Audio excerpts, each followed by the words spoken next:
আসসালামু আলাইকুম। দেশ বিদেশ টিভি থেকে হুসেন বলছি। আমার চ্যানেলে সবাইকে স্বাগত। ডক্টর ইউনূস সাহেব ক্ষমতায় আসছেন প্রায় 2 মাস। এই 2 মাসে তারা বিভিন্ন সংস্কার এবং এই যে বিশেষ করে পুলিশ, গার্মেন্টস, বিভিন্ন সমস্যায় এগুলো ঠিকঠাক করতে করতে বদলি, অমুককে সাসপেন্ড, মানে এইগুলো করতে করতেই দিন যাচ্ছে তাদের।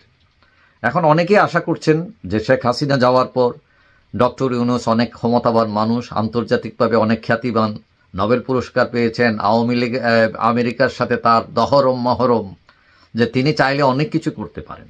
আমরা কিছুটা সিমটমও পাইলাম, কারণ তিনি আমেরিকায় গেছেন, দেখা যায় বাইডেনের সাথে তিনি মিটিং করে বসছেন। 30 বছরে যারা করতে পারে না এই দেশের কোনো গভর্নমেন্ট, তিনি সেটা করছেন। এবং বিভিন্ন বড় বড় রাঘব বোয়াল, বিল ক্লিন্টন, এদের সাথেও মিটিং ফাটাং করতেছেন। তো তার ক্ষমতা আমরা জানি। তো এখন কথা হচ্ছে ইউনূস সাহেবের যত ক্ষমতা, কিন্তু দেশকে তিনি পাল্টে দিতে পারেন কিনা। এখন কথা হচ্ছে পাল্টে দিতে গেলে অনেক কিছু লাগে, খালি আপনার ওই নাম ফেম থাকলে কিন্তু হয় না, এবং শুধু টাকা থাকলে হয় না, টাকার ব্যবহারও জানতে হয়। তো এখন তিনি ওনার গ্রামীণ ব্যাংক দিয়ে বিশ্বকে মাত করেছেন, কিন্তু রাজনীতি এক জিনিস আর ব্যাংকিং আরেক জিনিস। তো তা পজিটিভ দিক হচ্ছে, অনেকে মনে করেন এখন তো অনেকটা ক্রাইসিস চলতেছে, টাকা পয়সার ক্রাইসিস, আমাদের ডলার সংকট। হ্যাঁ, তিনি দেখা গেছে যে এখানে বিশ্বব্যাংক, IMF এর বড় বড় কর্তা ব্যক্তিদের সাথে তার দহরম মহরম আছে। এবং অনেকে মনে করতেছেন যে এই যে প্রতিষ্ঠান, বিশ্বব্যাংক, IMF, এরকম প্রতিষ্ঠান যেগুলো আছে, এগুলোতে আমেরিকার অনেক খবরদারি আছে। আমেরিকা যদি বলে ওরা একটা লোন দাও, মানে তারা না করতে চিন্তা করা লাগবে। তো অনেকেই মনে করেন যে ডক্টর ইউনূস চাইলে মানে বাংলাদেশে টাকার বন্যা বসায় দিতে পারবেন। শুধু আমেরিকায় যদি হাতে থাকে, মানে আমেরিকার 10 টাকা আমাদের 4 টাকা আর কি। তো এরা এত বড় রাষ্ট্র, এত ধনী রাষ্ট্র, আমাদের মতো ছোট্ট একটা পিচ্ছি দেশ, মানে চাইলে এরা একদম টাকা সোনায় মোড়াই দিতে পারবে। এখন কথা হচ্ছে ডক্টর ইউনূসের ক্যাপাবিলিটি আছে যে ঋণ আনা বা টাকা পয়সা সরবরাহ বাড়ানো, কিন্তু এগুলোর ব্যবহারও জানতে হবে, কারণ আমাদের দেশে দুর্নীতিবাজের ঠাসা। এখন কথা হচ্ছে আরেকটা ব্যাপার হলো যে এমনি আমরা ঋণগ্রস্ত, কারণ শেখ হাসিনা গভর্নমেন্ট বড় বড় প্রজেক্ট এখানে বাস্তবায়ন করেছে, এগুলোর অনেক ঋণ এবং এগুলোর পেমেন্ট আছে। তো এগুলো পেমেন্ট দিতে দিতে এমনি হয়রান, তার উপর আবার নতুন ঋণ এনে আবার বেকায়দায় পড়ে কিনা দেশ, এটাও একটা প্রশ্ন, কিন্তু আবার টাকাও লাগবে। তো এটা এখানে একটা পলিটিক্যাল ক্রাইসিস চলতেছে আমাদের দেশে। এবং এই যে সরকার, তার মেয়াদও অনেক কম। তারা একটা এজেন্ডা নিয়ে আসছে, সেটা হলো রিফর্ম, মানে সংস্কার করবে।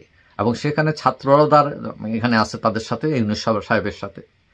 এখন কথা হচ্ছে এখানে কিন্তু একটু প্রবলেম আছে। প্রবলেমটা হলো যে আওয়ামী লীগ কিন্তু মাঠে নাই, এবং এই সরকারের বা ছাত্রদের মনোভাব অনেকটা এরকম যে আওয়ামী লীগকে তারা নামতেই দেবে না। তো এখন যদি এইটাই যদি উদ্দেশ্য হয়ে থাকে, তাহলে তারা যে সংস্কার বা কর্মসূচি নিতে শুরু করেছে বা করবে, এটা কতটুকু সাকসেস হয় এটা একটা বিষয়। কারণ আওয়ামী লীগ অনেক বড় একটা দল, একে কিন্তু আপনি বেশি দিন চাপায় রাখতে পারবেন না, এরা নেমে আসবেই। এখন আপনি যদি তার প্রতিপক্ষ বানান, দুশ্মন বানান, কিন্তু সেও যখন সুযোগ বসে সেও কিন্তু ছু মারতে পারে।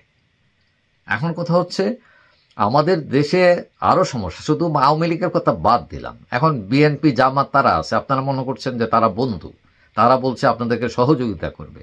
আপনারা কয়টা দিন যাক, যখন ঠিকমতো দিতে পারবেন না ইলেকশন, সংস্কার কাজ শেষ হবে না, দেখবেন মাঠেও নামতে পারে তারা। এবং তখন কঠিন হবে যে আপনি এদিকে উন্নয়ন কাজ করবেন না, সংস্কার করবেন না, নির্বাচন করবেন। এটা বিভিন্ন তখন এমন পরিস্থিতি হইতে পারে যে ছেড়ে দেমা কেঁদে পাচ্ছি।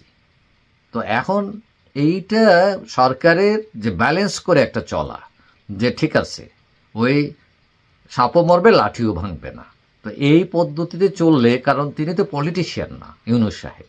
আমাদের দেশে পলিটিক্স যারা করেন তারা এখন সোজা পথে পলিটিক্স করেন না, এরা হয়েছে ওই যে বাঁকা হাতে ঘি তোলার মানুষ বেশিরভাগ। তারা ওই একটু ধৈর্য শক্তি কম, তারা একটুতে দেখবেন আঙুল বাঁকা করে ফেলছে। সো এইটা নিশ্চয় তিনি জানেন। ইউনূস সাহেব মানে বোকা মানুষ সেটা আমি বলি না, উনি চালাক আছেন, কিন্তু রাজনীতিবিদ আর এই যে ব্যাংকার, এটার মধ্যে অনেক পার্থক্য। তো আমরা আশা করি তিনি পারবেন। কিন্তু এখানে আরেকটা শক্তি হচ্ছে আমলা। এখন আমলারাও চাচ্ছে কি না, কারণ আমলারা চায় তার ঘুষের রাজত্ব কায়েম হোক, আমলারা চায় ফ্যাসিলিটি, সে বেগম পাড়ায় বাড়ি কিনুক, কেউ তার কিছু বলবে না, এইসব সুবিধা। কিন্তু এইটাও জানতে হবে ইউনূস সাহেবদের, এবং এইগুলোকে ব্যালেন্স করে চলতে হবে। এবং কোনো কাজে যদি ফেইলার হন তখন কিন্তু সেনাবাহিনীও সরে যাবে, সেনাবাহিনীও থাকবে না, তখন কি দাঁড়াবে?